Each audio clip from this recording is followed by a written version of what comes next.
Pessoal, graças a Deus. Vamos dar continuidade então à nossa matéria de ética cristã. Como já foi dito aqui, está na 66, né? Que a gente já entrou no tema do aborto, né? Foi. Já deu início aí a essa temática. Então, só para fazer uma rememoração aqui, te relembrar, a questão do aborto, que conforme a descrição, pôr-se o sol, né? Então é o ocaso, né? Pôr-se o sol, que aí traz o sentido aí do desaparecimento, né? Dessa vida, dessa luz. Então, no sentido do aborto como significado etimológico da palavra, página 64. Sua situação no mundo, ele fala sobre a liberação do aborto em diversos países e sobre o decreto-lei 2848 do Código Penal de 1940 aqui no Brasil. Então, foram trazidas algumas discussões, mas, de modo geral, foi mantido a questão do aborto até o 6º mês, conforme ele indica aqui, até o 6º mês, em situações de estupro ou risco, né, de vida para a mãe. E também passou-se a discutir acerca dos anencéfalos, né, aqueles que a medicina consegue constatar que ele não vai ter um desenvolvimento do aparelho cerebral e com isso vai ter morte não imediata, mas com pouco tempo, tem pouco tempo de vida. Então, discute-se também essa questão da liberação de aborto, né, nesse caso de ficar constatada essa anomalia. Então, essa é a questão legal, só que a gente sempre diferencia, a gente sempre tem que colocar essa diferenciação, que tem que ser entendida entre aquilo que é legal e aquilo que é moral. Então, muitas das vezes, a sociedade se reúne, faz um plebiscito, né? Bancadas colocam lá suas propostas de lei, que podem ser aprovadas por maioria e podem ser sancionadas pelo presidente e colocadas em execução pelo judiciário, ok? Então temos aí aquilo que é legal, aquilo que está funcionando na legalidade do país. Mas não necessariamente isso é moral, porque muitas das vezes, ao longo da história, você tem eu posso enumerar aqui diversas ocasiões em que a maioria não estava com a razão. O caso principal, a crucificação. Liberta quem? Cristo ou Barrabás? A maioria escolhe Barrabás. Então nem sempre a maioria está com a verdade, ok? Então muitas das vezes eles são induzidos pelas suas lideranças, são influenciados, né? São coagidos a tomarem certo posicionamento, ok? Por causa da situação social, por causa da ignorância, por causa de certas interesses políticos que movimentam, né, essas questões. Então nem sempre a maioria está com a razão. Aí onde você vê algo que consta às vezes como legal, mas não necessariamente é ratificado à luz da Sagrada Escritura, que é isso que a gente vai discutir aqui, com auxílio de um importante livro que eu queria ter trazido na aula passada já, só que não deu tempo, porque a discussão é muito longa, mas eu quero dedicar aqui a trazer para vocês esse conteúdo, vai ser enriquecedor para a vida de vocês, conteúdo de Norman Geisler, tá ok? Eu estou aqui com a 2ª edição, editora Vida Nova, Norman Geisler, Ética Cristã, Opções e Questões Contemporâneas. Norman Geisler, que é doutor em filosofia, e ele é um grande apologista da fé cristã. Então ele defende temas que são muito controversos, são polêmicos, são complicados, mas ele se dedicou em estudar, em se aprofundar nesses temas e analisa eles à luz da Sagrada Escritura. Analisa ele à luz da Sagrada Escritura. Ok? Então a gente vai analisar essa questão também, tomando como ajuda esse importante autor, certo? Então temos aí essas questões já colocadas, diferença entre aborto e controle de natalidade, tá? Que é onde a gente analisou largamente já, não precisa retomar a isso, que já tem uma aula gravada, acerca de você ter sim, levando em consideração que você é uma pessoa inteligente, levando em consideração que você é uma pessoa que tem senso crítico, que tem razão, que foi dada por Deus, a razão a você. Então é-lhe dada a possibilidade de evitar que você gere filhos de modo desproporcional, de modo que venha a causar a instabilidade da sua família. Então a Bíblia Sagrada, ela nos mostra sim, Cristo mesmo, palavras que eu trouxe aqui do nosso Senhor Jesus Cristo, mostra que ele incentiva assim que nós sejamos pessoas lúcidas, pessoas que analisam as coisas antes de tomar decisões, tá certo? Pessoas que tomam decisões pautadas aí no bom senso, né? Quando ele fala acerca daquele que vai construir uma torre, que tem que calcular antes para ver se vai conseguir atender a toda a obra, né? Ou aquele que vai à guerra e primeiro calcula para ver se tem condições de enfrentar, né, essas batalhas. Tudo isso ele está falando sobre você racionalizar, você analisar as questões e você tomar decisões de forma sensata. Então a gente vê controle de natalidade no sentido de você evitar a fecundação. Então se você evitar a fecundação, isso não pode ser equiparado ao aborto. E nem você tem força de textos bíblicos condenando esse tipo de prática. Conforme a gente viu na aula passada, que analisou os textos que supostamente usam para contrariar, né, para tentar criminalizar ou trazer um aspecto pecaminoso sobre a questão do controle de natalidade. A gente viu que esses textos bíblicos foram empregados de forma distorcida, né, que na verdade não há problema no controle de natalidade. Então faz a diferença entre controle de natalidade e aborto, tá? Aí variedades de abortos que eu entrei já na aula passada, eu comecei a falar de aborto acidental, que aí a pessoa não tem controle sobre aquilo que acontece em decorrência de uma deficiência corporal, né? Então às vezes a pessoa, mesmo que ela consegue conceber, mas ela não mantém, ela perde facilmente aquela gravidez. Então temos o aborto natural, que é esse o caso, que aí você tem a questão da medicina, né, que analisa, que explica melhor isso.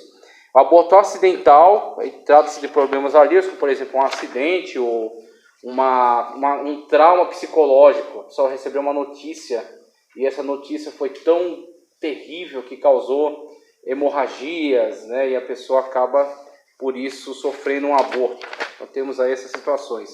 E aborto por motivos eugênicos, a gente já falou, mas depois a gente vai dar até mais uma pincelada, porque foi algo muito terrível na sociedade humana, na história humana, quando o homem, num processo que vinha desde o iluminismo, né, o surgimento de certas linhas filosóficas, né, o humanismo, o iluminismo, surgimento de alguns filósofos que passaram a questionar a igreja, primeiramente, como autoridade dominante da época.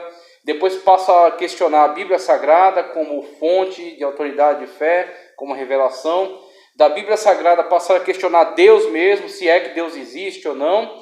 E após a questão sobre Deus, levantar a questão sobre se existe ou não um sentido para a vida, para a existência humana. Alguns chegando à conclusão que não há sentido para a vida humana, que o ser humano é mero fruto de um processo evolucionista, cego, não orientado ao acaso. Então, a partir de certos filósofos, ateus, existencialistas, racionalistas, ok? E com o processo desenvolvido depois com a teoria da evolução das espécies de Charles Darwin, depois Francis Galton, que é um primo de Darwin, aplicou especificamente isso à sociedade humana, que isso falava de modo geral acerca das espécies. Ele vai aplicar depois à sociedade humana. E vão chegar à conclusão de que por eles entenderem que o ser humano é um mero fruto de evoluções de seleção natural, ok? Eles poderiam sim e deveriam interferir nesse processo.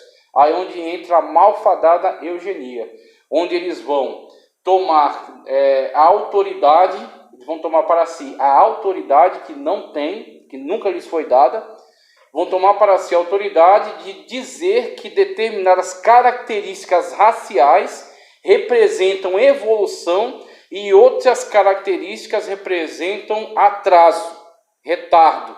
E aí vão dizer que eles, em decorrência disso, eles podem e devem selecionar, incentivar essa seleção, tentando criar a raça pura. E aí, claro, nessas mentes pervertidas, quais eram os qualitativos de uma raça superior? Eles eram brancos, eles tinham olhos azuis, eles tinham cabelos loiros, ok? Eles eram arianos, aí onde entra o grande mito do arianismo germânico, né, o alemão, tá ok?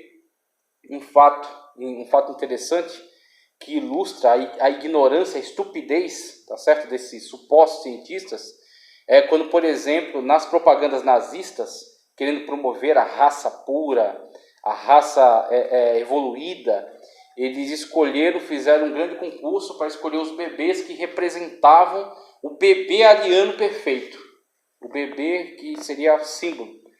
E alguns alemães não coadunavam com essas ideias, alguns alemães rejeitavam essas ideias, de fato.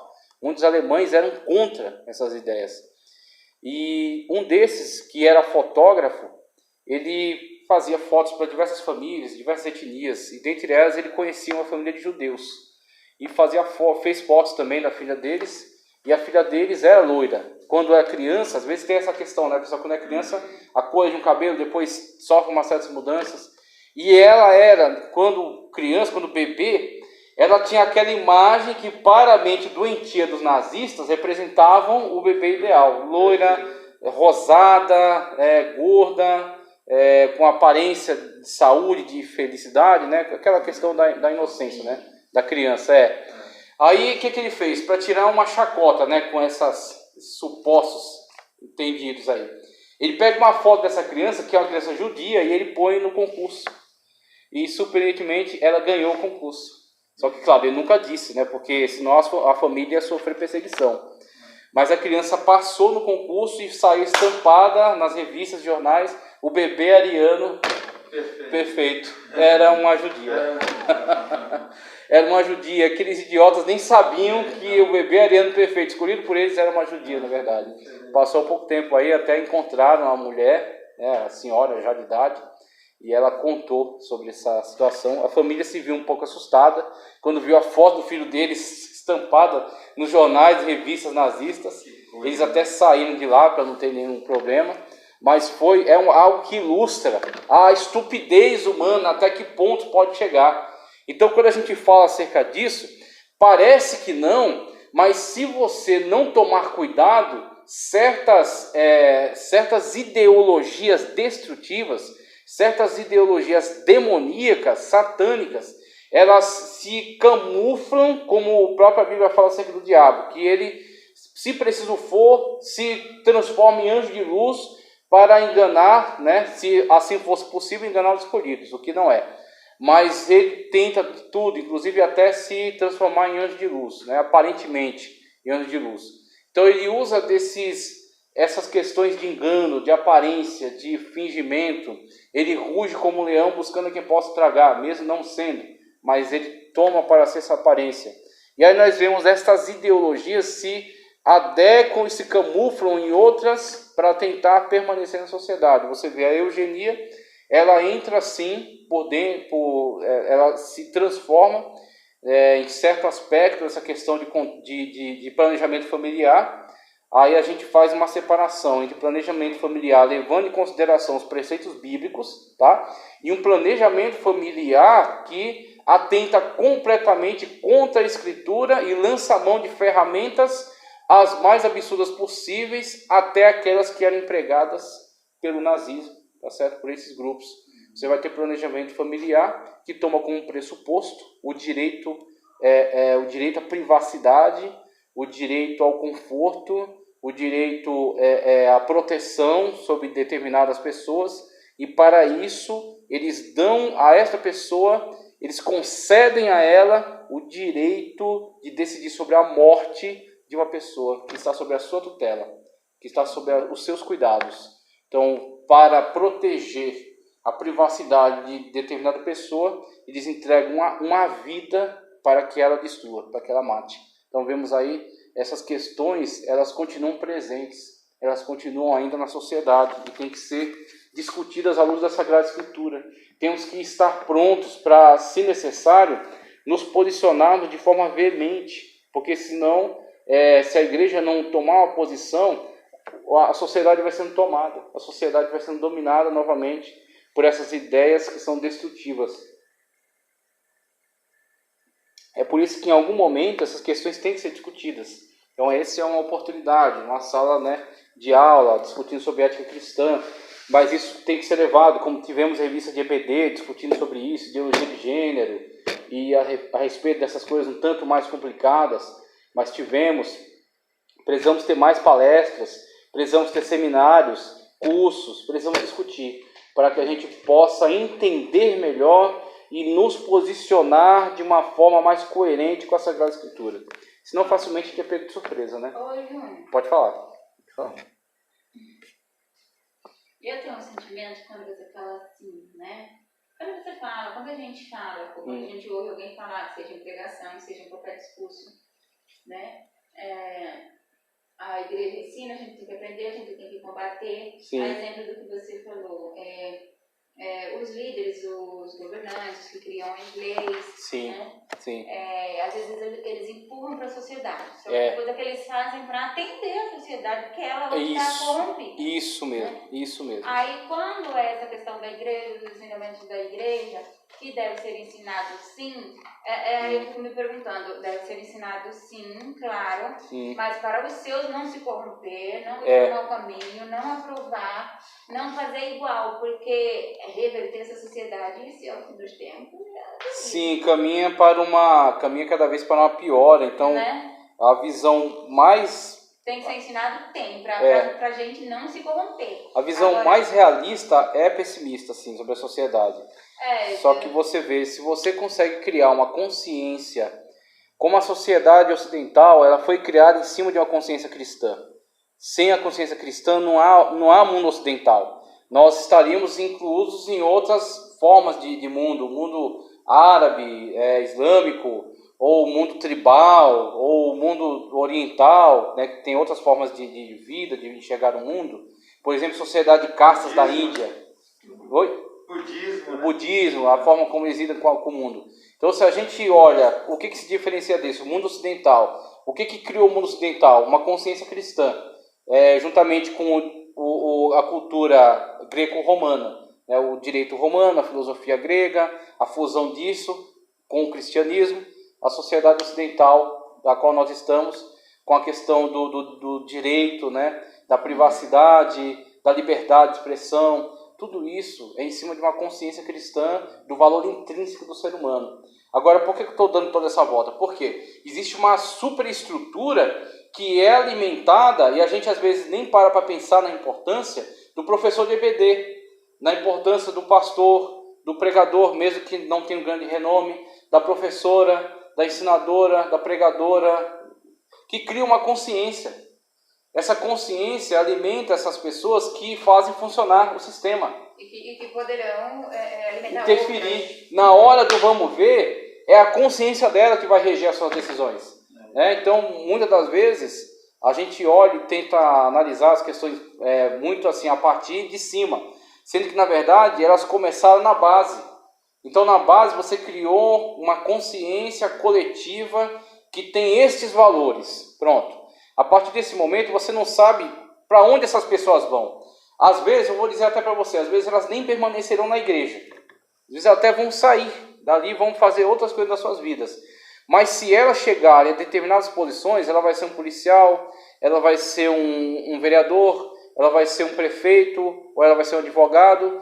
Em determinado momento, quando ela estiver diante de uma decisão, de uma opção que ela tem que fazer, e aquela questão é complicada, ela vai recorrer à sua base. O que eu aprendi sobre isso? Sobre vida, sobre família, sobre Deus, né? Sobre a sagracidade da vida. Ela vai recorrer a isso. Porque a gente fala assim, não são religião, mas algumas coisas não dá para encarar, não dá para tomar como certo. Exatamente. E aí quando você tem uma posição muito clara, você marca, de fato, né? Você consegue influenciar. Agora, se você fica em coisas ambíguas, a igreja se perde, às vezes, em temáticas que são muito fracas, aí você perde a oportunidade.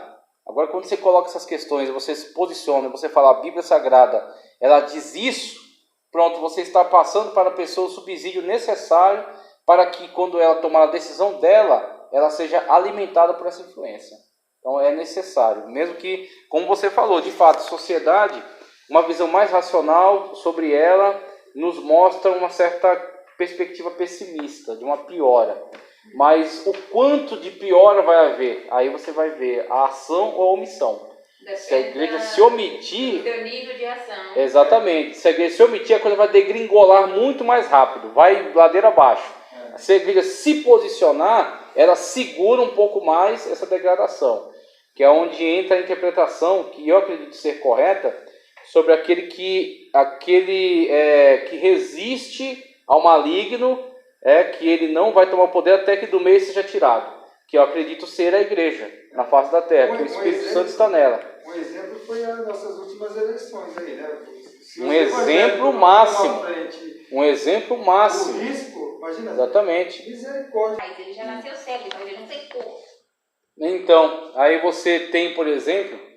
Ele não ficou cego depois de 10 anos. Ele já nasceu cego. Ele cometeu o pecado, ele nasceu cego. Ele já nasceu cego. Né? É uma pergunta que já foi mal formulada, né? E ela coloca até certas opções, como que o que era mais discutido é que era consequência do pecado de seus pais, mas eles queriam deixar aberto para uma outra possibilidade.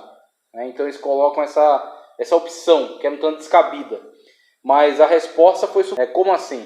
Apesar que na perspectiva bíblica, né, a partir de Paulo, nós entendemos que de fato todos pecaram. Então até o bebezinho dentro do ventre é um pecadorzinho. Por quê? Como Davi disse, em pecado me gerou minha mãe. Então, exatamente, pecado me gerou minha mãe. Mas eles estavam discutindo realmente aquele mal como punição. Aquele mal como juízo divino, manifestação do juízo divino. Seja pelo próprio dele ou pelo dos pais. Exatamente. A raiz... Exatamente. Aí Cristo, ele dá outra perspectiva, que não foi totalmente inesperada para eles. Júnior, uma experiência pessoal. O Sim. Guilherme nasceu com tipo 20% de cérebro desenvolvido. Olha só. Pouquíssimo cérebro desenvolvido. O cérebro dele foi desenvolvido depois que ele nasceu. Ao longo E desenvolvido físico, viu? Meu Deus, que não maravilha. foi desenvolvido de... Não só a questão cognitiva, né? Não, a questão da massa cerebral mesmo. Massa cerebral dele. A massa cerebral dele, Deus. quando ele nasceu, era uma coisinha fininha assim. Olha só. Ele é um milagre, né, irmão? A gente pode olhar para o Guilherme e ver Deus, e ver a mão de Deus agindo hoje. Exatamente, o milagre que ele é. Mas aproveitando aqui, A inteligência dele, como ele intercede para as pessoas, a participação dele ativa nas atividades da igreja. Sim. Uma pessoa que, segundo a medicina, e a medicina não podia dizer outra coisa, que ele só analisa a partir de instrumentos laboratoriais, físicos. Então a análise deles está sujeita a isso. Então existe um fator que escapa da possibilidade de análise dele, que é o fator fé, que é o fator Deus, que é onde entrou em ação e a gente vê ele é um milagre ambulante. A pessoa dele pode falar. O meu filho, os médicos mesmo me deram um mês de vida para ele. Olha só. Nós saímos de Barueri do hospital no domingo, direto para a igreja que a gente congregava lá no Morro Doce. Né? Sim. Aí a pastora até chamou a nossa atenção, porque nós chegamos já um pouco tarde no culto. Aí nós explicamos para ela. Só que quando a minha esposa, a gente saiu lá do hospital de Barueri, com uma lista imensa, assim, que a médica falou, se ele sobreviver, ele vai usar pro resto da vida. Todos esses medicamentos, essas bombinhas. A minha esposa não aceitou aquela palavra. Ligou para a mãe dela lá em Minas. A minha sogra é mulher de oração, né? Ele no chão falou, você não vai comprar nenhum medicamento, nem bomba, se posicionaram, nada disso. Maravilha. Eu estou orando por ele. Glória a Deus. Aí quando nós chegamos na igreja, a pastora falou assim, vocês creem que ele vai sair curado daqui hoje, nessa noite? Olha só. A minha esposa falou disso, eu já não tinha mais força nem para já tanta luta, né? Que a minha esposa sofreu muito no hospital, né? Imagina. Mas eu não sei de onde viveu uma fé tão grande assim, que eu falei, eu creio que vai sair. Graças a Deus. Ele saiu curado naquela noite.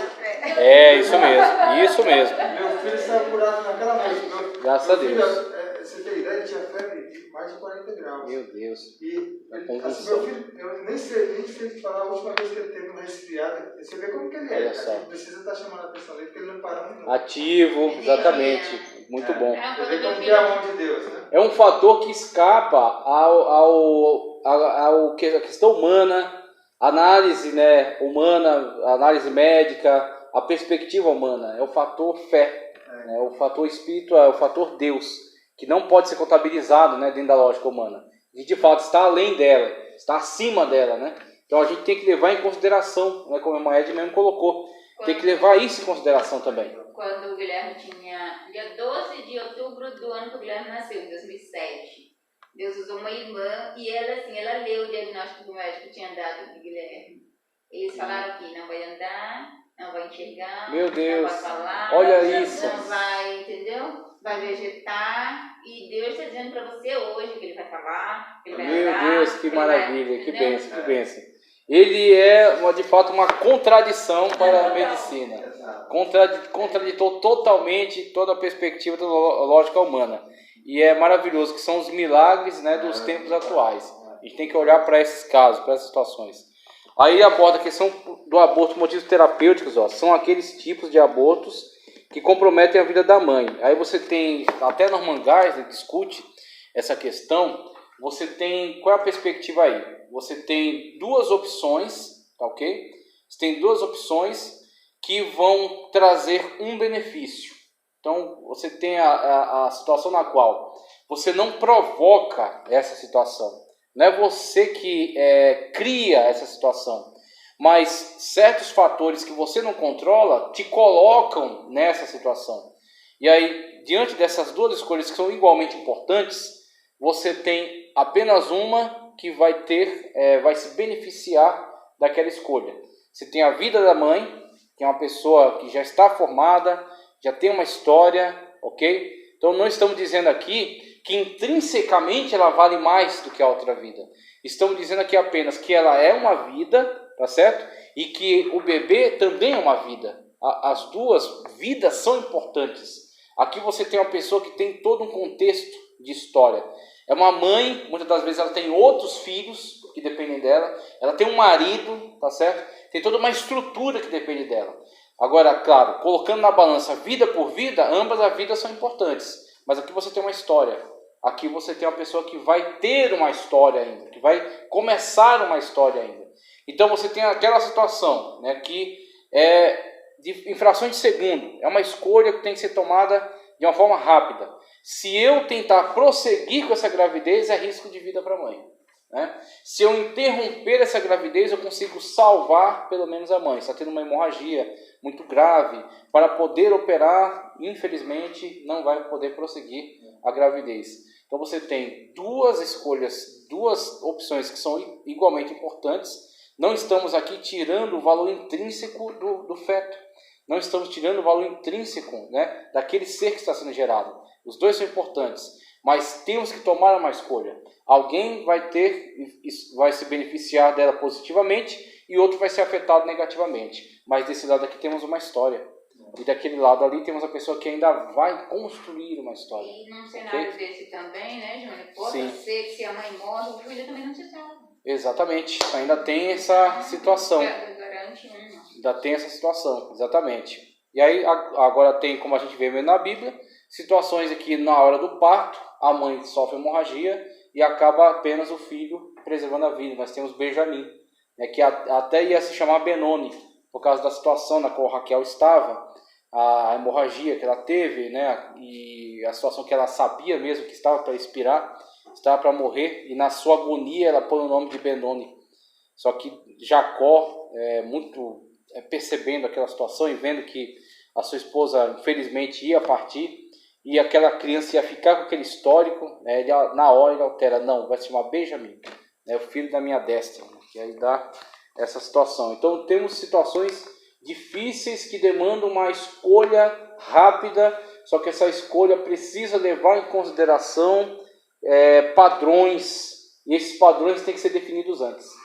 Se você deixar para pensar sobre isso no momento de tomar essa escolha, provavelmente, em decorrência da pressão do momento, você vai escolher mal. Você vai se posicionar incorretamente. Aqui ele fala da objeção, aborto por concepção de estupro, incesto ou coito sem consentimento. Então ele discute aqui essa questão e a gente coloca todas elas são questões muito terríveis. Todas elas são questões muito complicadas, muito delicadas.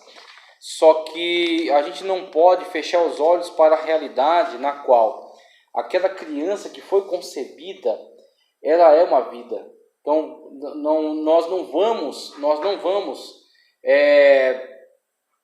apagar, né, e nem vamos desfazer aquela ferida, né, fazer com que aquela ferida desapareça, a ferida que foi feita nessa mulher, a ferida que foi feita nessa moça, que não merecia, né, essa agressão, não merecia esta aflição, né, na qual ela foi colocada. por uma pessoa inconsequente, uma pessoa violenta, mas não é destruindo uma vida que vamos apagar esta história, ok? Então é necessário sim colocar essa questão. Existe, num primeiro momento, aquilo que a gente falou quando tratou sobre planejamento familiar, existe primeiro a possibilidade de evitar a concepção, uma vez que ocorreu, né, o estupro ou o incesto, né, o abuso, temos aí uma estrutura na qual é possível evitar a concepção.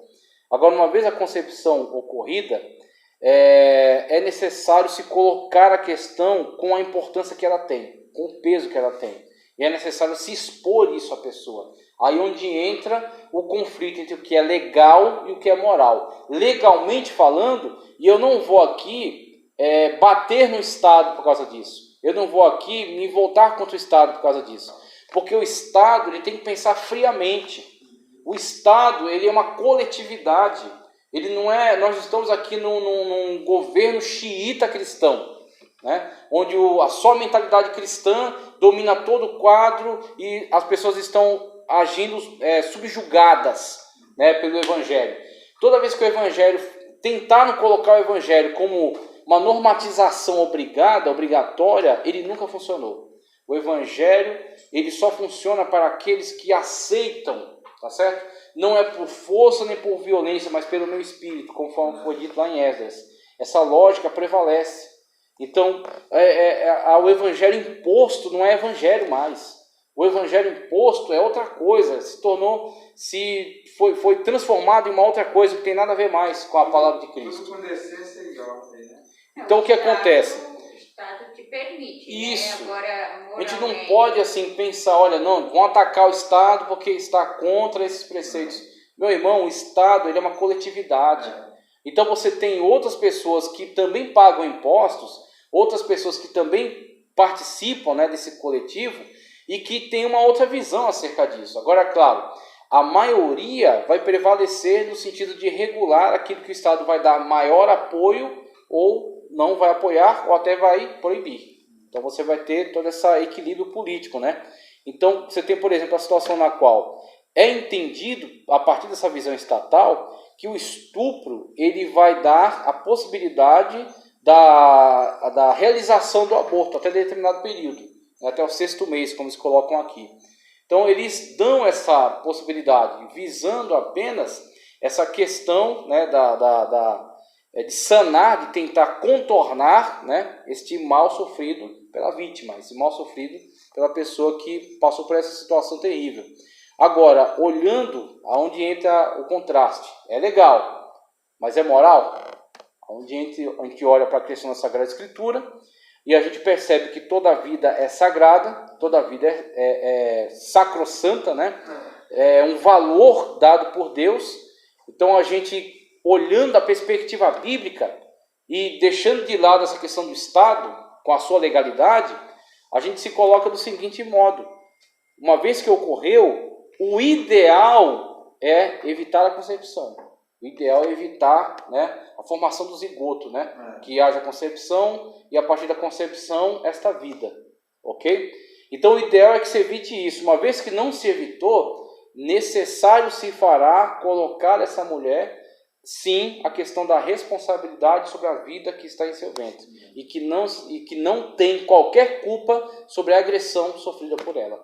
Ela foi agredida, sim. Ela passou por uma situação difícil, terrível, injusta, sim. Mas uma coisa é a situação que ela passou, uma coisa é o criminoso que cometeu, que realizou isso nela, e outra coisa é aquela outra vida que agora está dentro do seu ventre. E que, diferentemente do slogan que gritam por aí, meu corpo, minhas regras. Muito bem, essa fala está correta, enquanto nós estivermos falando acerca do seu corpo. Então o seu dedo, você pode arrancar se você quiser, né? O seu pé, a sua perna, você pode raspar seu cabelo, você pode arrancar seus dentes, ou fazer uma tatuagem, ou pôr um piercing, ou pôr 1000 piercings, é o seu corpo, ok? Só que o ser, né, que foi gerado a partir da concepção, Norman Geisler mesmo discute isso, ele trouxe informações científicas, né, para colaborar com esse entendimento. A partir do momento que houve a concepção, né, que se formou o zigoto, né, da união do óvulo com o espermatozoide, aquele ser, naquela formação, ele já tem o óvulo tinha 23 cromossomos, o espermatozoide tinha 23. A união deles com a formação do zigoto já são 46 cromossomos, o que já é uma outra vida. Ele muitas das vezes vai ter um tipo sanguíneo diferente da mãe que o está acolhendo no seu útero, e ele tem uma sexualidade própria diferente, né, da mãe. É uma menina? Sim, pode ser uma menina, ou pode ser até um menino gerado no ventre de uma mulher. Então tem uma sexualidade diferente, é um outro ser. Tá certo? Mesmo que tenha a mesma sexualidade, mas tem seus cromossomos próprios, seu tipo sanguíneo próprio, é um outro ser. Não é uma extensão, tá certo? Não é um apêndice, não é um pedaço apenas daquele corpo. É um outro ser que está dentro do corpo dela. E se ela não levar em consideração isso, infelizmente, acaba sendo um outro crime, acaba sendo um outro prejuízo. Houve ali um crime, o estupro, o incesto. E haverá aqui um outro crime chamado aborto, que é um crime de assassinato de inocentes. Exatamente. Então não se justifica um erro cometendo outro erro pior. Ok? Então essa questão é delicada, mas uma vez que ela é colocada com toda a franqueza, com toda a sinceridade, você dá às pessoas a opção. E quando você dá essa opção e você conscientiza elas, surpreendentemente, você vê muitas das vezes pessoas que você não reputaria como religiosas e que de fato se posicionam valorizando a vida, se posicionam de uma forma pró-vida. Então, mesmo não vai na igreja, bebe, fuma, vive na gandaia, mas diante desta questão, ela percebe que a vida é um valor muito sagrado e que está acima de quaisquer outros direitos, né? Quaisquer outras legalidades que sejam apresentadas, né? Que é muito acima de tudo isso. Concepção mediante incesto, ele coloca aqui, a concepção incestuosa pode envolver o estupro e as consequências eugênicas e, portanto, pode providenciar uma base ainda mais firme para um aborto justificável.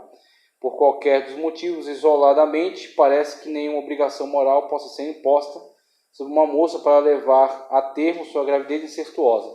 Sua personalidade foi violada e a personalidade potencial do nenê não nascido pode ser seriamente danificada por defeitos eugênicos. Aí você tem questões de genética que também interferem, porque essa questão parental próxima, se você tem pessoas que infelizmente se animalizaram a tal ponto de não respeitar a barreira parental, aí você tem pais que estupram a própria filha, irmãos que estupram irmãs. Você tem uma proximidade parental muito grande e dá problemas, até problemas genéticos, né? De defeitos que vêm sobre a pessoa. Tudo isso é verdade. O sofrimento da pessoa é verdadeiro. É um sofrimento grave, grande e autêntico, verdadeiro. Só que isso tem que ser colocado de um lado da balança e do outro lado uma vida. Uma vida que não teve culpa dessas situações. Pode falar. Eu fiquei curioso a respeito de parentes. Às vezes assim, a gente vê casos de primos. E às vezes nascem filhos com... O pessoal fala que também traz, né, alguns defeitos. Toda a proximidade genética é arriscada. Então você vê a Bíblia desaconselhando. Agora, existe até... Com relação a primos, eu tenho umas certas dúvidas, porque eu acredito que alguns primos bíblicos, você vê mesmo, quando Abraão manda Abraão e Isaac, Isaac e Jacó. Então, eles mandaram seus filhos buscarem esposas no meio de seus parentes. Então, eram primos, só que às vezes é primo de segundo, terceiro grau. Quanto mais distanciamento, né? Então, aí tem a questão, Sara é a meia-irmã de Abraão, né? Então, havia o risco ali muito grande de haverem problemas congênitos, né, deles. Agora você tem, em relação a toda essa história, todo esse histórico, você tem tudo isso anterior à lei, à normatização da lei. Então, o que rege ali são os costumes. E os costumes da era patriarcal tinham um afastamento com relação ao núcleo familiar. Irmão, irmã, né, os pais, os filhos, os netos. Mas eles geralmente aconteciam os casamentos entre os parentes próximos, no sentido de primos. Mas quando Ló sai de Sodoma, Gomorra, o filho lá, exatamente. Ali você vê a situação também de uma degradação uma quebra, né, desse limite quando você tem um incesto.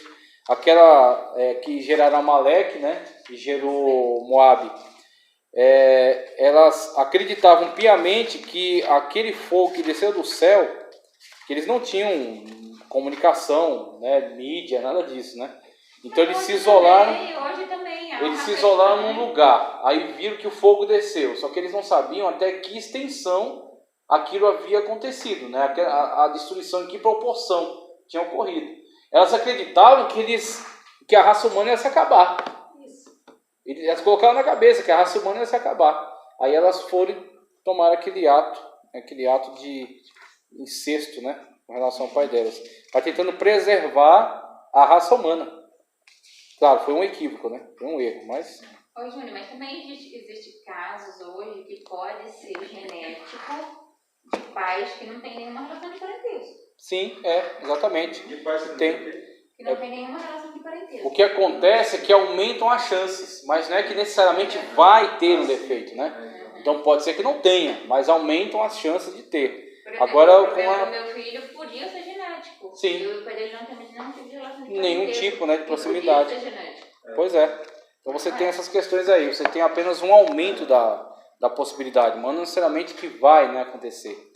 E situações em que você não tem nenhuma proximidade genética e mesmo assim acontece. Aí já discutindo essa questão, né, para complementar a discussão sobre o aborto, você tem o conteúdo que Norman Geisler está trazendo aqui nesse quadro que foi colocado ali, 3 abordagens sobre o aborto. O que ele vai mostrar? Ele vai mostrar que basicamente, claro que existe uma gama, né, de possibilidades, de opções, de variedades, mas basicamente você divide em 3 grandes grupos, tá? Você divide em 3 grandes grupos que têm uma determinada perspectiva sobre a vida humana, tá certo? Uma determinada perspectiva. Então você tem, condição do nascituro. Aí você tem os grupos plenamente humano, que entendem que a partir da formação, da fecundação, da formação do zigoto, ele é plenamente humano. Agora, olha só o que está sendo discutido aí.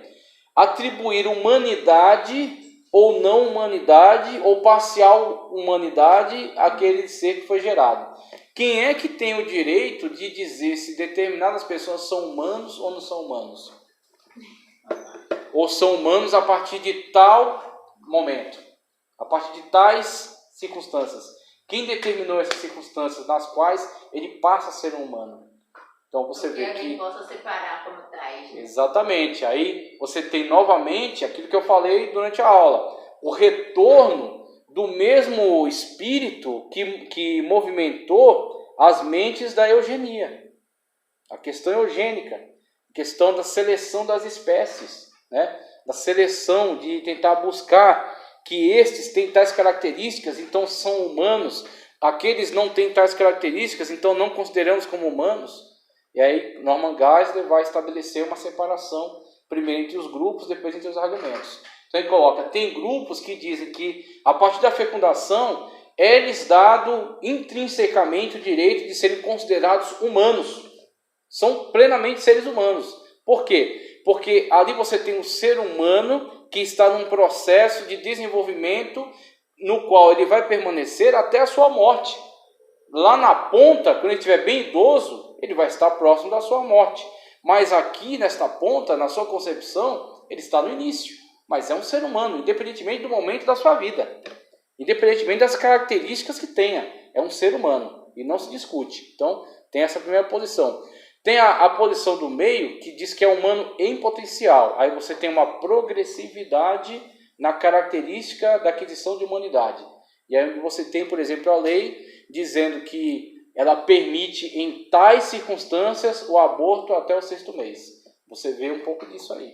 Dizendo, olha, como até esse período ele não desenvolveu tais características, ele pode ser abortado nessas circunstâncias.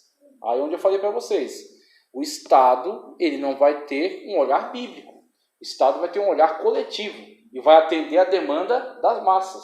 Então, ele vai colocar isso como legal. Você vê, ele nem libera, como alguns estados liberam, abre a porteira. Pode abortar quando você quiser. Aí você tem alguns estados dos Estados Unidos que cometem barbaridades de pegar bebês totalmente formados e arrancar pedaços da criança, né, formada no ventre materno já, arrancar pedaços dela e depois arrancar a placenta e terminar com essa vida de uma forma totalmente brutal.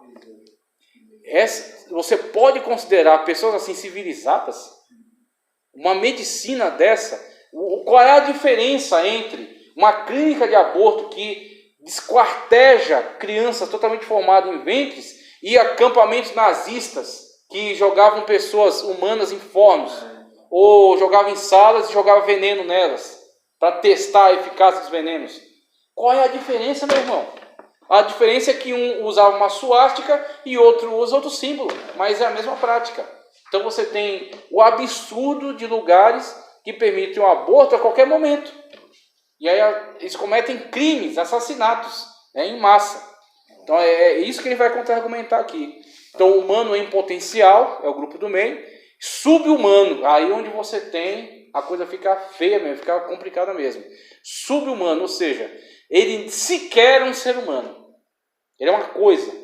Ele é um apêndice do corpo da mulher, que pode ser a qualquer momento arrancado, desde que ela queira. Então, o direito é totalmente dela. Está nas suas mãos e ela decide se ela quer pôr um fim naquela vida. Agora, as posições que eles tomam, aborto, acerca do aborto, nunca, plenamente humano, né? Nunca. Na concepção já temos um ser com humanidade intrínseca e direito à vida. Então, o direito à vida torna-se algo sagrado. Ou seja, não pode ser tirado, não pode ser alienado. Ninguém pode tocar nisso aí. O que há apenas uma exceção no sentido desta vida, ela, uma vez que cresce, uma vez que toma decisões próprias, ela atenta contra outra vida, para assaltar, para cometer um crime.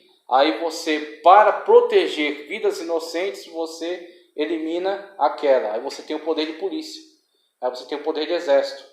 Mas é uma situação na qual a pessoa provoca uma situação na qual ela vai causar a morte de outro.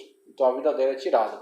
Mas fora a exceção, então a exceção não destrói a regra. A regra é a vida é sagrada. Humano em potencial, o ser gerado vai gradativamente adquirindo humanidade e direitos. Então primeiro ele é uma coisa e quando ele começa a tomar alguma forma, alguém diz que ele passa a ser um ser humano. Arbitrariamente diz, a partir daqui ele é um ser humano, antes não.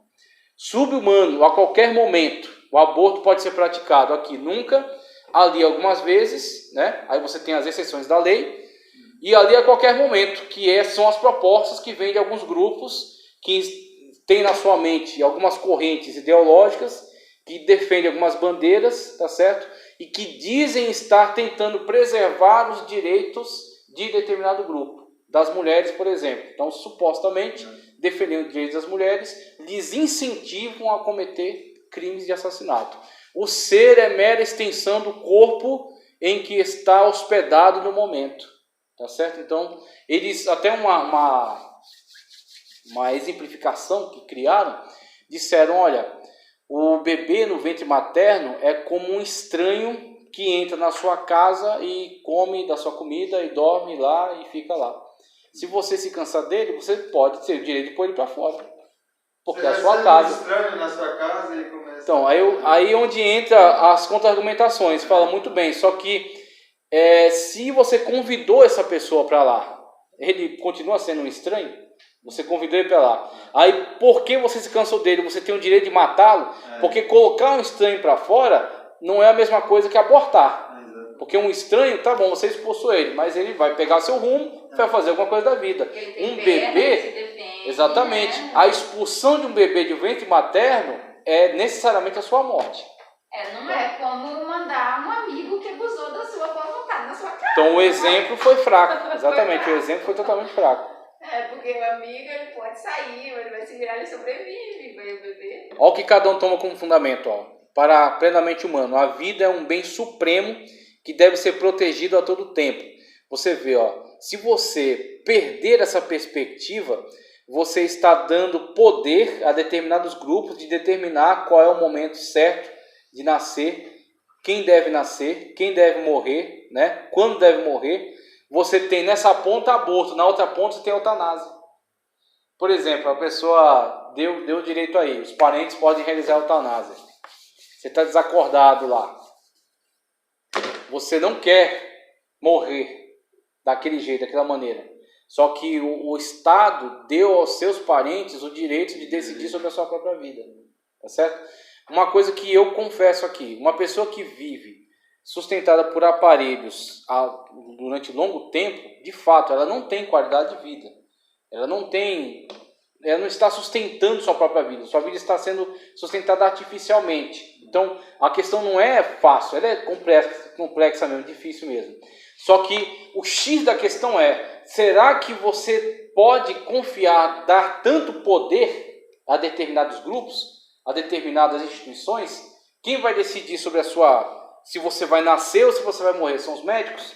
São as pessoas à sua volta? Ou será que é você mesmo?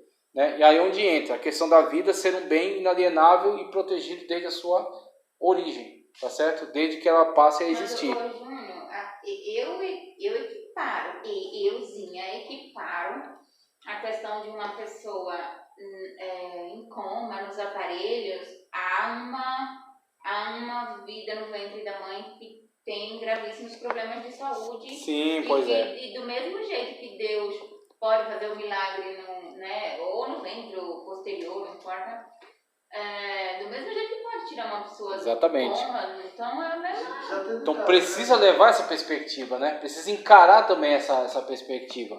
Já teve situações de pessoas que voltaram do coma diante de muito tempo, a persistência da família, né? O zelo da família, o milagre, ou às vezes nem é uma questão miraculosa, mas é uma questão de que ela conseguiu de fato retomar a sua consciência. É difícil, então, né? Exatamente, existe. A questão tem que ser tratada com a devida seriedade, porque alguns grupos querem pressionar para que as coisas sejam desvalorizadas, né, para que seja mais fácil para eles. É onde entra sempre o risco. O surgimento da vida, fundamento para aqueles que são humanos em potencial, aqueles que entendem, né, que eles são humanos em potencial. A partir do surgimento da vida, progressivamente o organismo torna-se humano e alvo dos direitos. Então, ou seja, ele não é resguardado como ser humano desde sua concepção, mas sim a partir de determinado momento que será arbitrariamente decidido por alguns grupos, por exemplo, da área médica, obstetrícia, que vão dizer, a partir do momento que localizamos essas características, aqui já estamos resguardando ele de direitos. Antes disso, não, aí não é considerando ser humano ainda. E ali, subhumano, a qualquer qualidade de vida. Qual é o fundamento para eles? Qualidade de vida. De quem? Da mãe. Aí eles adotam essa bandeira. Olha, mais direitos, mais qualidade de vida, mais opções, mais liberdade. Então, a qualquer momento, você pode... né? Exatamente. É dado a você o direito de assassinar, né, aquela pessoa para o seu bem-estar, para o seu prazer pessoal. Né? O organismo só adquire direitos com o parto, antes não. Uma vez que houve o parto, a partir do momento, se houver assassinato, será um infanticídio, ok? Mas uma vez que você quebrou esse conceito aqui, da sagralidade da vida, e você começa a colocar isso sob a arbitrariedade de alguns grupos, para você chegar naquela ponta de lá, é fácil. Para você chegar até aquela concepção, aquele conceito, né, no qual a vida pode ser tirada a qualquer momento, é fácil. Ou seja, quem está no campo do meio pula para o campo da frente. Facilmente ele pode escorregar para lá. Direitos da mãe. Vida acima da privacidade. A mãe nutre em si uma vida independente da sua, né, e valiosa. Então, a perspectiva é, a mãe, claro, uma pessoa de direitos, uma pessoa com valor, tem que ser vista a sua condição de vida, inclusive se há um risco real para a sua vida, nem se questiona essa questão da interrupção da gravidez em decorrência de um risco real à vida da mãe. Então, isso é o que se coloca como valor à vida da mãe.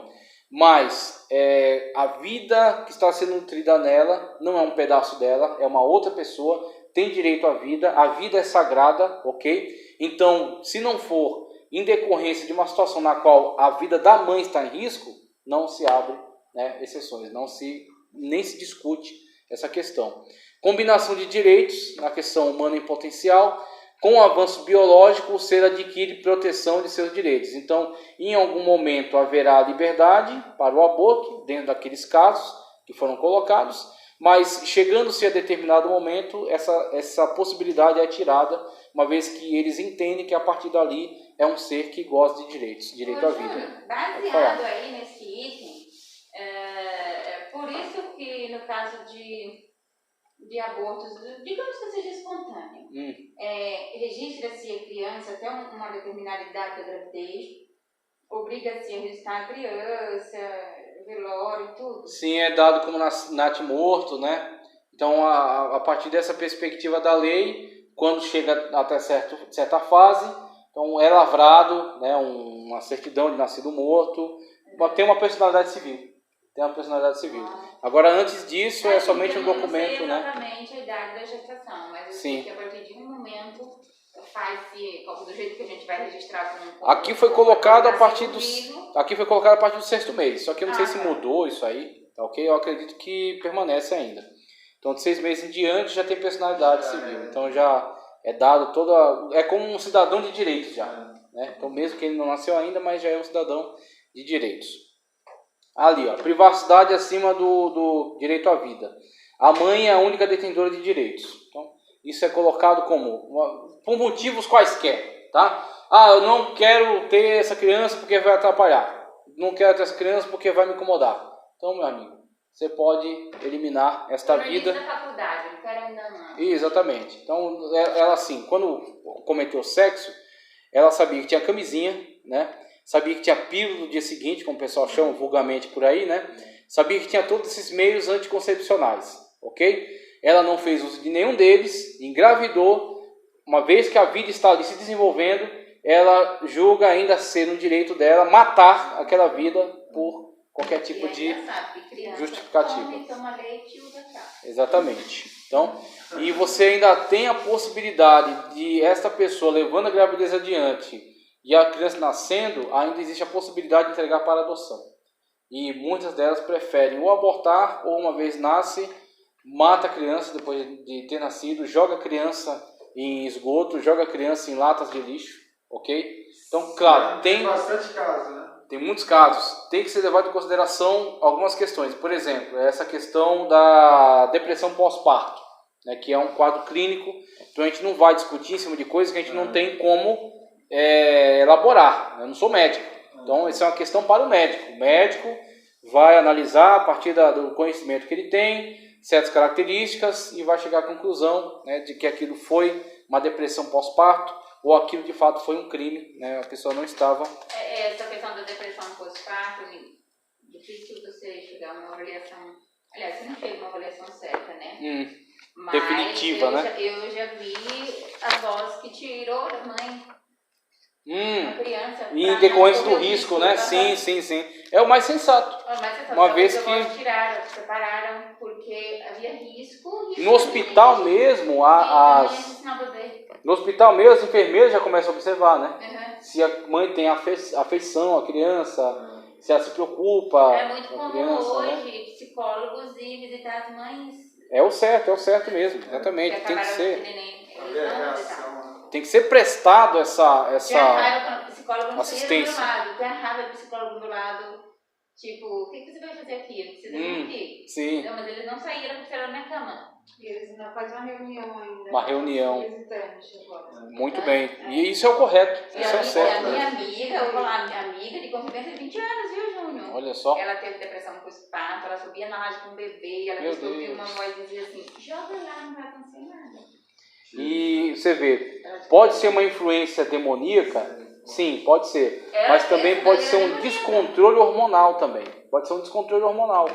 Porque você, a partir do momento que você começa a compreender melhor, você sabe que o corpo humano, ele tem alguns problemas, muitas das vezes, de funcionamento, em decorrência, né, de estresse, em decorrência, às vezes, de alguma má formação.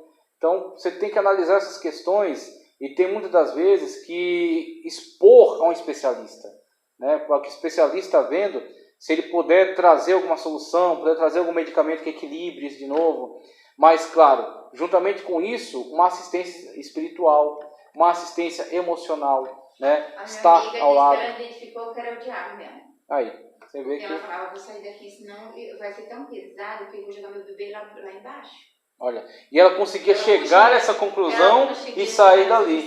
Então você vê que uma questão hormonal, a pessoa perde totalmente o controle de si.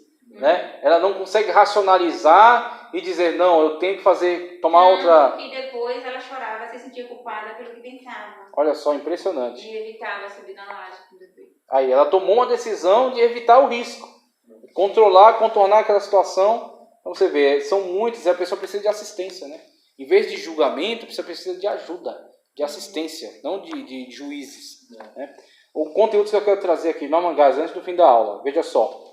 As questões que ele coloca ali, ó. Um embrião não é uma extensão da mãe. Olha o que ele diz aqui, ó. A identificação de que os embriões não são extensões físicas de suas mães é um fato científico. A partir do momento da concepção, elas possuem seu próprio gênero, tá? No qual pouco mais do que a metade é masculino, enquanto o gênero da mãe é feminino. A partir dos 40 dias da concepção, eles possuem suas próprias ondas cerebrais. A partir do momento da concepção, eles possuem suas próprias ondas cerebrais individuais, as quais são mantidas até a morte. Onde está aquela questão gradativa? Antes dos 6 meses não era um ser humano? Na verdade, foram crimes que foram cometidos também. Agora, claro, o Estado vai olhar uma perspectiva apenas coletiva. Agora, coletiva. Não porque seja legal, é moral. Aí onde entra fatos científicos. Ondas cerebrais, por exemplo, presente nesse ser, que é informe ali ainda. Você olha, parece uma sementinha assim, de uma melancia, de uma coisa assim. Pois é, aquilo ali é um ser humano. E tem ondas cerebrais que vão acompanhar ele até a sua morte. Então, meu irmão, olha só. Exatamente. A partir dos 40 dias da concepção, eles possuem suas próprias ondas cerebrais individuais, as quais são mantidas até a sua morte. Depois de poucas semanas da concepção, eles possuem seu próprio tipo sanguíneo, que pode ser diferente do tipo da mãe, e suas próprias impressões digitais, que são diferentes das da sua mãe. Por fim, podemos dizer que o embrião está apenas aninhado no ventre materno. O nascimento apenas muda os métodos pelos quais ele recebe comida e oxigênio. Veja, esse jargão, meu corpo, minhas regras, se aplica à situação? Não. Faz sentido. Porque não é o corpo dela, é um outro corpo. Seria um crime, uma agressão a um outro corpo que está apenas aninhado em seu útero. Um dom divino dado a ela que está sendo jogado na lata do lixo. Veja só. O aborto legalizado não salva vidas. Ele diz aqui, ó, o aborto legalizado não salva vidas. A legalização do aborto não impediu a morte de milhares de mulheres, mas causou sim a morte de milhões de bebês. Antes da legalização do aborto, em 1973, esses dados acredito que sejam dos Estados Unidos, tá? Não havia a morte de milhares de mulheres vítimas de abortos legais a cada ano. O Departamento de Estatísticas Vitais dos Estados Unidos informou que em 1973 foram registradas somente 45 mortes maternas relacionadas a abortos. Um dos líderes originais do movimento pró-aborto, Dr. Bernard N. Nathanson, admitiu posteriormente que os defensores haviam mentido acerca das estatísticas. Eles fazem muito isso, viu? Distorcer as estatísticas. Entretanto, a proporção de mortes maternas relacionadas ao parto é de apenas 1 em 10.000 nascimentos, o que equivale a 0,01%.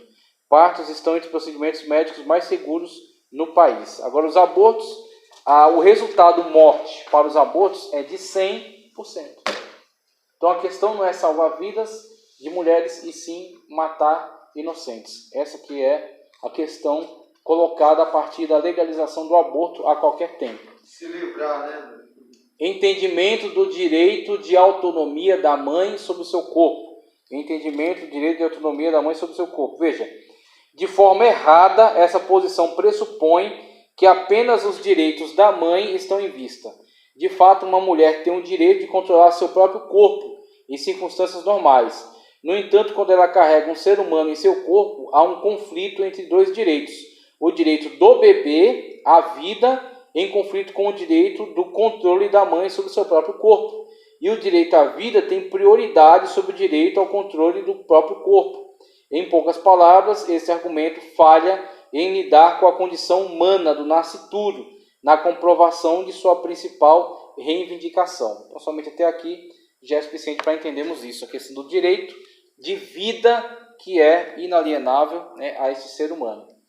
Uma resposta ao argumento bíblico de que o embrião é um ser humano em potencial, porque são apresentados por alguns grupos certos argumentos falaciosos, tá certo? Que são distorções, né, do entendimento bíblico e que são colocados como justificativa, suposta justificativa. Veja, em Êxodo 21, não ensina que um feto é um humano em potencial. Não ensina que um feto é um humano em potencial. Com legitimidade, não se pode sequer inferir esse tipo de ideia dessa passagem. Daqui a pouco ele vai trazer a passagem, viu? A palavra hebraica para criança sair, a criança sair, deixa eu até ler aqui, ele já trouxe aqui, ó, veja. Quando homens lutarem, Êxodo 21, viu? O versículo, eu não colocou aqui, daqui a pouco ele diz, veja. Quando homens lutarem, versículo 23. Quando homens lutarem e atingirem sem intenção uma mulher grávida e a criança nascer, mas sem dano, isto é, a mulher e a criança não morrerem, aquele que machucou certamente será punido com uma multa. Mas se qualquer dano acontecer, isto é, se a mulher ou a criança morrerem, então pagará vida por vida. E aí, esse texto, ele é entendido, ele é compreendido corretamente dessa forma. Mas eles distorcem esse texto, dando a entender que o dano que eles dizem, ó, se houver dano, eles estão dizendo, se houver dano só a mãe. Porque este termo, a criança sair, quando é colocado na Bíblia, principalmente em linguagem Almeida corrigida, a criança sair, eles já entendiam que ali se tratava de um aborto. Eles falavam, olha, quando usarem o termo a criança saiu, ali já entenda-se aborto. E aí é onde entra a distorção. Não necessariamente esse fato da criança ter saído foi um aborto. Aí diz, ó, dano. Aí eles entendem, ó, o dano seria em relação à mãe. A criança teve aborto, mas a preocupação do texto é com a mãe. Então, se a mãe teve algum dano, uma multa. Se não teve nenhum dano, mesmo a criança sendo abortada, aí é onde entra o falso entendimento. Ele está exatamente explicando que o versículo foi incorretamente interpretado. Pode falar. Quando você falou assim, ela foi agraciada pelo dom de dar à luz. Sim. A prova disso é que não está no período da mãe o desenvolver da criança no seu ventre. Não é ela que diz. Muito agora bem. É hora de se formar o cérebro. Agora vem isso aqui. Muito bem, pois é. Ela nem escolhe a data que ele nasce. Não escolhe. Ele vai nascer por uma coisa que é determinada por Deus. Muito bem colocado. Então você tem o dom maravilhoso no qual a vida vai ser gerada no seio materno, né? No útero materno. Mas ela não tem, se fosse um pedaço do corpo dela, como ela diz, não, olho pisque, mão mexa, né? Agora ela não tem o controle tal onde ela determine que agora vai nascer, ou vai nascer depois, ou vai nascer. Não. A única coisa que você tem. Minha barriga cresce só no último mês para não pesar. Pois é. Então, uma vez que não há esse controle, já fica claro, né? Muito bem. Aí coloca, ó, a palavra hebraica para a criança sair é yassá, que significa dar à luz. É a mesma expressão hebraica regularmente utilizada no Antigo Testamento para designar o nascimento de bebês vivos. Dessa forma, nessa passagem, a expressão se refere ao nascimento prematuro de um bebê vivo, prematuro, mas vivo, e não há referência a um aborto espontâneo. O hebraico possui uma palavra para designar um aborto espontâneo, que é sakol, e esta não é usada nesse contexto. O termo usado para descrever o fruto do ventre materno aqui é yeled, que significa criança. Esta é a mesma palavra usada para descrever bebês ou crianças pequenas. Então, eles tratam com a mesma palavra, a criança que está no ventre e a criança que está fora. Então, eles entendem que é vida, tá ok? Então, ele coloca aqui, se houvesse algum dano à vida, esse dano à vida incluiria a possibilidade dessa criança, ao nascer, tivesse nascido morta. Se essa criança tivesse nascido morta, seria vida por vida. É isso que é colocado. A Bíblia Sagrada, ela defende esse ponto. Aquela vida, ela tem tanto valor quanto aquela outra vida que causou a sua morte, mesmo de forma culposa. Não teve dolo, mas causou. Matou aquela criança que ainda estava dentro do seio materno. Ok? Nasceu morta, causou dano de morte. Se causou dano de morte, é vida por vida. Que ali você tem conceito de talião no Antigo Testamento. Ok? Tudo bem que você tem com o tempo da graça uma outra visão sobre isso. Mas a importância é a mesma. O valor é o mesmo. Veja só. Ali coloca ali, ó. O argumento bíblico, já respondi. Personalidade é diferente de pessoalidade. Personalidade é diferente de pessoalidade. Isso aqui, ó, é uma argumentação na tentativa de defender aquele conceito de ser, como ele colocou aqui, deixa eu só voltar para pegar aqui o termo que ele usa, humano em potencial. Humano em potencial. Então ele diz, ó, enquanto não desenvolve características importantes de personalidade, não é um ser humano. E aí é onde você tem essa arbitrariedade sobre essa decisão. E ele vai fazer uma diferenciação, ó. Argumentar que os nascituros são apenas pessoas em potencial, por causa do desenvolvimento da personalidade, é confundir personalidade com pessoalidade. Personalidade e pessoalidade. A personalidade é um conceito psicológico. A pessoalidade é uma categoria ontológica. O que é uma ontologia? É o estudo da coisa em si mesma. Por si mesmo. Então você não está agregando coisas externas. Você pegou aquela pessoa e você está estudando ela, suas características próprias, pessoais, intrínsecas. É uma ontologia, tá? Então ele fala, ó, pessoalidade é uma categoria ontológica. Ou seja, é inerente ao ser. Uma vez que ele existe, ele é uma pessoa. Agora a questão da personalidade, aí você tem a capacidade dele, a capacidade cognitiva, né? Os dados aos quais ele vai estar exposto, os costumes, né? No qual ele vai ser criado, as informações do mundo externo que ele vai absorver, que vão formar a pessoa que ele vai se tornando, com as características próprias. Só que independentemente deste período no qual ele absorveu essas informações, ele já é uma pessoa, já é um ser humano. Aí onde entra a sagracidade da vida e o conceito de humanidade. É humano a partir do momento que existe, meu irmão. Aí o outro, né? Tem características deficientes por causa de retardamento mental, por causa de má formação. E aí, você agora tem o direito de dizer que ele não é um ser humano por causa disso? Tratá-lo como um objeto? Você tem, por exemplo, aí, se você abre, é porque a gente não é do nosso convívio, a gente está cuidando da nossa vida, trabalhando, fazendo nossas tarefas.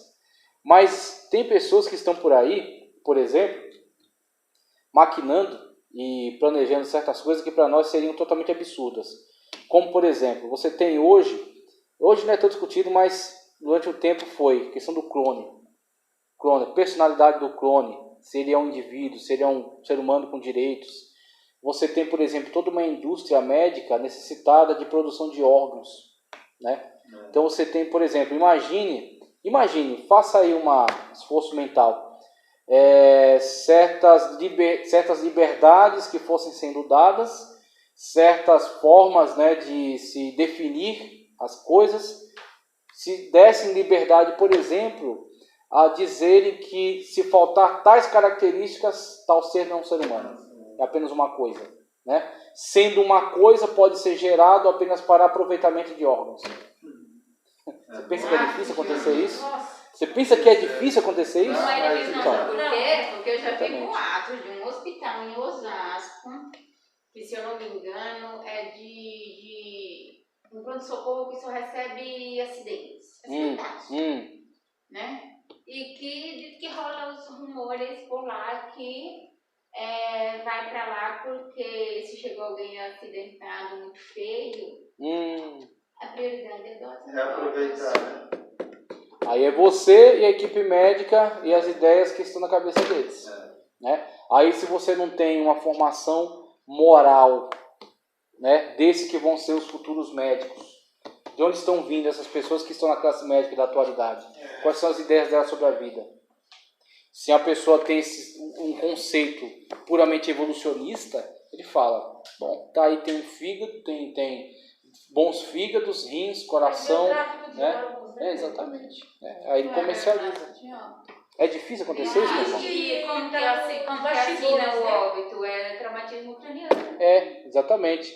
Então quem vai, né, contestar? Quem vai contestar? Você vai saber se foi resgate, principalmente eles que Pois chegam no resgate. Os acidentes a gente já chega no resgate, é levado para esse. Exatamente.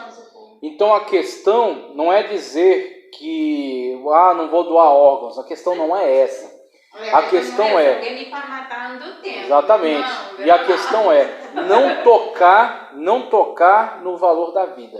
Se você quebrar o valor da vida, você vai fazer das pessoas objetos. Então, é intocável. A vida é uma concessão divina, sagrada. O médico assina o termo, né? Exatamente. Então, você não pode tocar nessas questões. Porque uma vez que você tocar nisso e você quebrar, pronto, você acabou com as características, tá certo? Portanto, da humanidade. Não pode nem abrir margem para não pode abrir margem, exatamente. Abrir margem para a coluna do meio, é um pulo para... Exatamente. Olha só, a questão ontológica que ele coloca aqui, a personalidade é uma propriedade, mas a pessoalidade é a substância da humanidade. Personalidades são formadas pelo ambiente, pelo meio ambiente, personalidade. Um ambiente mais violento, um ambiente mais tranquilo, vai formando a personalidade. Mas a pessoalidade é criada por Deus. É o dom da vida. Desse modo, a personalidade se desenvolve de forma gradual, mas a pessoalidade surge no exato momento da concepção. Uma vez que concebeu, você tem aquela massa ali, que é diferente do corpo da mãe, não tem braço, não tem perna, não tem olho, mas está tudo ali. É que nem a semente. A semente é a árvore.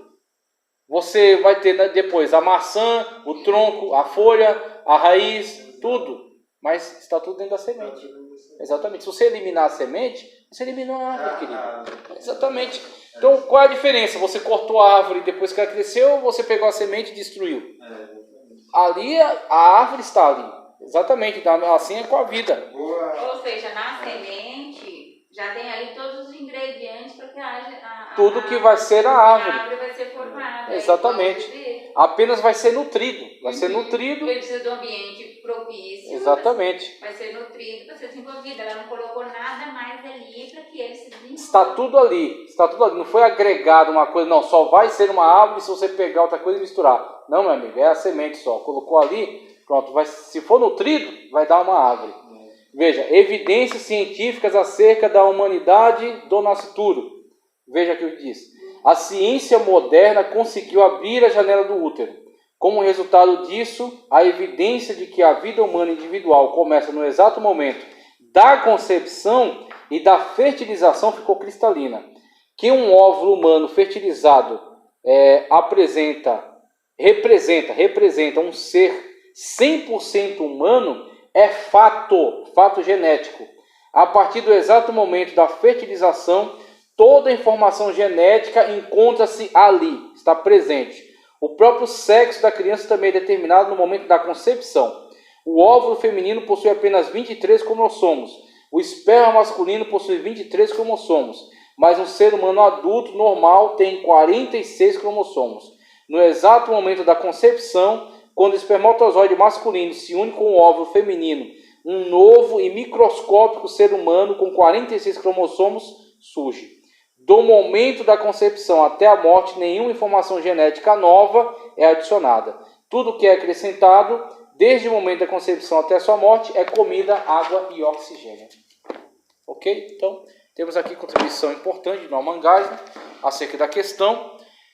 Vimos aí, né, essas fundamentações em cima de evidências, em cima de fatos, ok? Aí eu quero trazer para vocês rapidamente algumas fundamentações bíblicas, tá? Como ele trouxe ali, algumas fundamentações também científicas, e eu quero trazer também algumas bíblicas. Veja, vou trazer aqui 8 citações acerca da vida humana. Veja, o primeiro, na interpretação, que é dada de forma correta, né? Se a criança nascer, nascer prematuramente, mas viva. Então não houve dano. Se a criança nascer morta, aí você tem uma situação de aborto. Aí você vai ter vida por vida, tá certo? Se for nascer viva, teve apenas ferimento, você tem estipulação aí de uma indenização. Se você tem a criança nascendo morta, que no caso é o aborto, aí você tem vida por vida. Pois tu formaste o meu interior, tu me teceste no seio da minha mãe. Salmos 139, 13. Pois tu formaste o meu interior, tu me teceste no ventre da minha mãe. Então veja que este ser que está ainda em formação, ele já é contemplado por Deus. Ele já é alvo da ação de Deus no ventre materno. Tá certo? Então, inclusive, quando a gente vê antropologia bíblica, vamos ver um conceito no qual é dito que a alma é criada por Deus no ato da concepção. Deus cria aquela alma humana. Veja só. E quando Gênesis. ele fala, tu me teceste, tu me criaste. Tu me criaste. Formaste ali. A formação, foi dando a formação. Gênesis 9:6 diz, se alguém derramar o sangue do homem, pelo homem será derramado o seu. Porque Deus fez o homem segundo a sua imagem, o valor da vida humana. Se isso for tirado, aí a humanidade vai ladeira abaixo mesmo. Mateus 1, 20 e 21 diz, enquanto ponderava nestas coisas, eis que lhe apareceu em sonho um anjo do Senhor, dizendo, José, filho de Davi, não temos de receber Maria, tua mulher, porque o que nela foi gerado é do Espírito Santo. Então veja, ainda está no ventre materno, mas Deus já é por ele, já defende seus direitos e de fato já assegura que é para si um servo, né? No caso é o seu próprio filho amado, encarnado ali e sendo gerado no ventre de Maria. Mais uma observação, Júnior. Se é a mulher, o corpo dela que faz tudo isso, é ela que gera a vida, não é Deus que gera a vida. Nós estaríamos endeusando, né, o ser humano, colocando como se o ser humano fosse mesmo o próprio gerador da vida, sendo que a vida é dada por Deus. É o dom da vida concedido a nós, é um presente divino, né? Gênesis 1, 27 diz, criou Deus, pois o homem, a sua imagem, a imagem de Deus o criou, homem e mulher os criou. Então o valor, né, a partir da criação divina. Eu nasci na iniquidade, e em pecado me concebeu minha mãe. Salmos 51, 5. Claro que é uma informação negativa acerca da universalidade do pecado, mas por outro lado é uma informação de que este ser, mesmo a massa informe, ainda na concepção, já tem, vamos dizer assim, já sofre consequências que sofrerá ao longo da sua vida. Então apenas haverá a aquisição de consciência, e com essa aquisição de consciência ele agora vai interagir com o pecado, tá certo? Mas mesmo com a massa informe, ele já é alvo, né, dessa questão do pecado, de ser atingido pelo pecado, de ser visto por Deus, ok? Então você tem aí Davi já colocando essa questão. Antes que eu te formasse no ventre materno, eu te conheci. Isso aqui é maravilhoso, né? É extraordinário. Antes que eu te formasse no ventre materno, eu te conheci. E antes que saísse da madre, olha as fases, antes que te formasse, ou seja, você é uma bolinha ainda ali em desenvolvimento. Não dá para identificar nem braço, nem perna, mas eu já te conheço. Eu já sei quem você é, né? Você já é uma pessoa identificável por mim, né? Aí, a outra fase, antes que saísse do ventre materno. Aqui você está ainda em formação, aqui você já está formado dentro do ventre materno. Antes que você saísse do ventre materno, né, como ele coloca aqui, te consagrei. E te constituí profeta às nações. Maravilhoso, né? Extraordinário. Último versículo. Os meus ossos não te foram encobertos, quando no oculto fui formado e entretecido como nas profundezas da terra. Os teus olhos me viram a substância ainda informe. É um texto muito específico. E no teu livro foram escritos todos os meus dias. Olha que coisa extraordinária. A pessoa, como a gente definiu, né? Pessoa. Essa pessoa que é detentora do dom divino, da vida. Né? Um dom alienável, um dom importante, né? A coisa mais importante do universo. E que está no ventre materno. E que já é visualizado por Deus. E não somente por isso, a presciência divina já conhece todos os seus dias. A presciência divina já sabe acerca de todo o seu caminho. Inclusive sabe acerca daqueles que serão criminalmente eliminados. E aonde haverá cobrança da parte de Deus por aquela vida que foi tirada injustamente. Aquela vida que deveria ter sido dado a ela oportunidade de existência, deveria ter sido dado a ela direitos de existir e foi arrancado de forma indevida, porque a vida pertence somente a Deus, né? Veja só, no teu livro foi escrito todos os meus dias, cada um deles escrito e determinado quando nenhum deles havia ainda, ou seja, a presciência divina, né? Salmos 139, 15 e 16. Então, os textos bíblicos, né, que fundamentam aí essa perspectiva bíblica, né, sobre a questão. Aqui, ó, apenas alguns apontamentos para encerrar a aula, ainda sobre a questão do aborto, a questão legal. Então, o que a gente tem? A lei sobre aborto é igual em todo o país. Então, por causa do nosso regimento, né, nosso sistema, então a lei ela é federal e ela rege, então, sobre todos os estados. Legalidade. Legal em caso de risco de vida, gravidez resultante de estupro e anencefalia fetal, e proibida em todos os demais casos. O ano da lei é 1984. Em 2012 teve algumas discussões, né?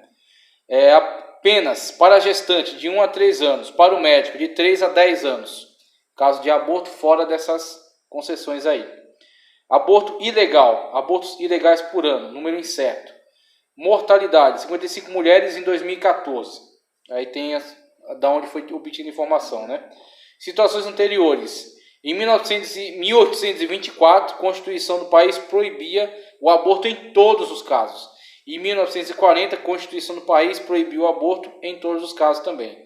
Classificavam como crime contra a vida. Crime contra a vida. Aqui, informação obtida na Wikipédia. No Brasil, o aborto provocado é crime, com penas previstas de 1 a 3 anos de detenção. Para a gestante, de 1 a 4 anos de reclusão para o médico ou qualquer outra pessoa que realize em outra pessoa o procedimento de retirada do feto. Em 3 situações específicas no Brasil, o aborto provocado não é punível pela lei. Essas 3 situações são: 1. Para salvar a vida da mulher. 2. Quando a gestação é resultante de um estupro. Ou 3, se o feto for anencéfalo, né? Uma formação da sua questão cerebral. Nesses casos, o governo brasileiro fornece gratuitamente o procedimento de aborto pelo Sistema Único de Saúde.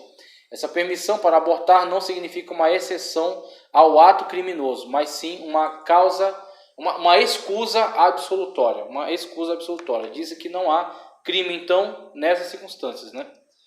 Veja só, outra informação que eu quero trazer aqui. Outro dia, estava até aqui procurando, que eu não tinha decorado a frase. Eu vi uma postagem, eu até compartilhei. Que falava assim, né? O aborto não te desengravida. Apenas te torna mãe de uma criança morta. Meu Deus, que frase, hein? Uma frase pesada, mas verdadeira, real. E é uma coisa que, mesmo é fato mesmo. Eu tenho certeza que ela sofre. Sofre, né? Sim, exatamente. Porque Teria que ser uma pessoa eu muito... sofri um aborto e até hoje... Ainda tem, né, essa ferida, né? Essa ferida. É terrível. Foi porque o quê? Sim, foi uma situação, né, como a gente falou aqui, acidental, né? Então, de fato, é algo que causa dor, causa sofrimento. Aqui temos as fases, ó, do zigoto, né, quando você tem ali o embrião, que foi formado, né, fecundado, e você tem o desenvolvimento dele. Então, no final, você vai ter um ser humano completamente formado. Mas não é pela ausência de características periféricas, como, por exemplo, ali você não distingue onde está a cabeça, onde está o braço, onde estão as pernas, onde está o tronco. Você não distingue. Mas tanto nesta ponta como naquela ponta, e saindo dali com o parto e o desenvolvimento da vida até a morte, eles são humanos. A característica humana é intrínseca, tá certo? É uma categoria ontológica, como colocou ali. Ali é humano, aqui é humano e depois continuará sendo um ser humano. Apenas você tem características periféricas que vão sendo adquiridas.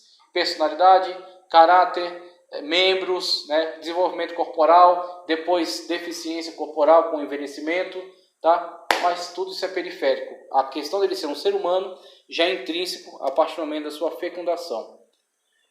Você tem aí os meses de gestação, que eu coloquei aí só pra gente... Volta, por favor, o slide. Aqui? Tira uma foto. Ah, sim. Se quiser eu mando pra você. Aí, pode tirar. Tá aí. Tirou? Vai lá. Vai lá. Isso. Aqui você tem, nesse outro, aqui, desenvolvimentos, ó. 6 semanas, o coração do bebê está em desenvolvimento e forma-se 4 cavidades. O bebê já mede entre 8 e 11 milímetros. O corpo começa a mudar. 12, o bebê está com 6 centímetros e pesa entre 14 e 30. Nas 22 semanas, o bebê pesa 350 gramas, tem cílios, sobrancelhas e unhas. 26º, o bebê pesa 1 kg. 32ª semana, o bebê já passou dos 2 kg e mede 40 a 45 centímetros. 36 semanas, o bebê está em posição de parto, ou seja, com a cabeça para baixo. 40 semanas, o bebê pode ter de 45 centímetros a 50 e pesa em torno de 3,5 kg. E aí você tem as fases, né? Então as fases vão ter desenvolvimento, né, com o aperfeiçoamento do corpo, as características, né, o desenvolvimento que ele é necessário a ele, mas a característica humana é desde a fecundação, como a gente já bem colocou aí, tá ok? Então aí já discutimos toda essa questão, graças a Deus, encerramos a aula aqui, tá ok? Não deu para tirar um tempo aí para vocês voltarem para casa mais cedo, mas deu para a gente discutir, né, de uma forma mais tranquila aí todo o conteúdo do livro, tá? Então a gente na próxima aula passa para o tema do divórcio, na página 67, tá? Página 67, divórcio, a gente segue adiante. Aí essa parte para frente não é tão polêmica, mas é mais tranquila. Então a gente